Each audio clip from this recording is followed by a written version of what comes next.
mafundisi ose ari pano pamusoroi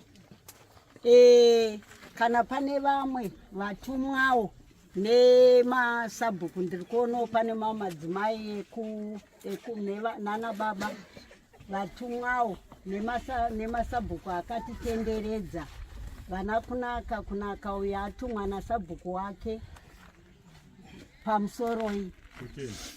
Inini chekutanga nenharaunda ndinoda kutenda nharaunda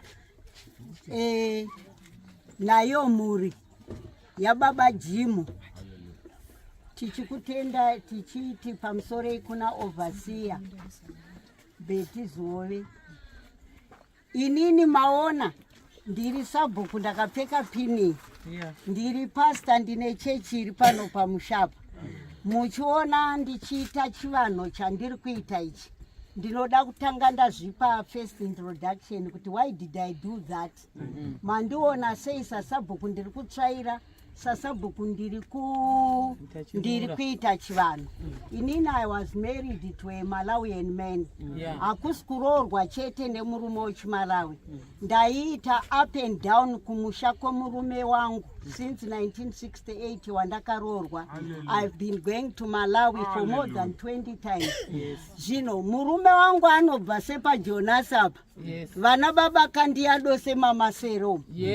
Saka zvakazoita kuti ndizive kuti pamusha apa ndo pa Jonas apa ndepana baba kandiado.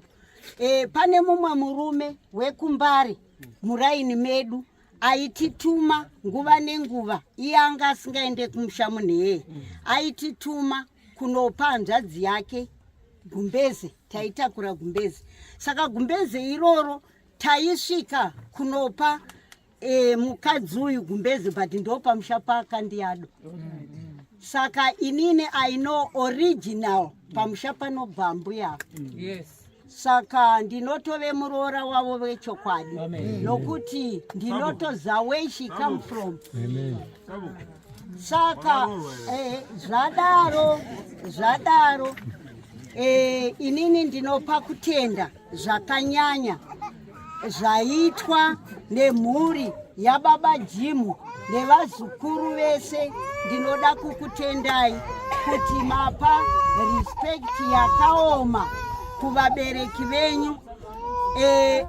Zvichazogara generational to generational vanhu vachiona. Tinotenda naizvozvo gogo Jimu, tinotenda nebasa amweni raitwa nevana, tinotenda. Ende totendawo nemwana uyu auya all the way from America.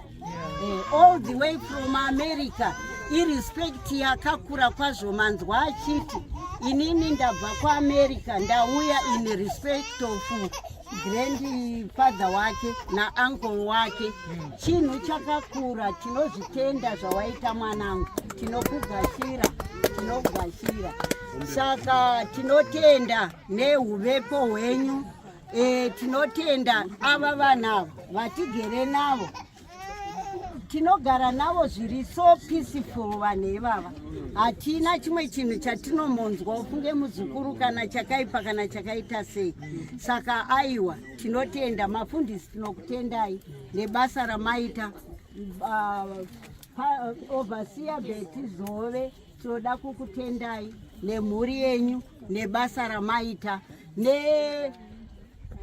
Makurukota ese andiri kuona akagara uko, ndinoona mapa respect yakakura kwazvo. Ana Masere vese vagera apa ndana Masere apa. Kunze kwana kunakava nevakati asi panewo ese Masere mazviita zvemafuta Pastor Betty mauya kuzopa respect kumugara wenyu, mazviita zvenyana adyegora. Ndinokutendai. Takutenda chipechiko chokuombera vasvika baba tinokutenda. Unonzi sabhuku amai Masere. All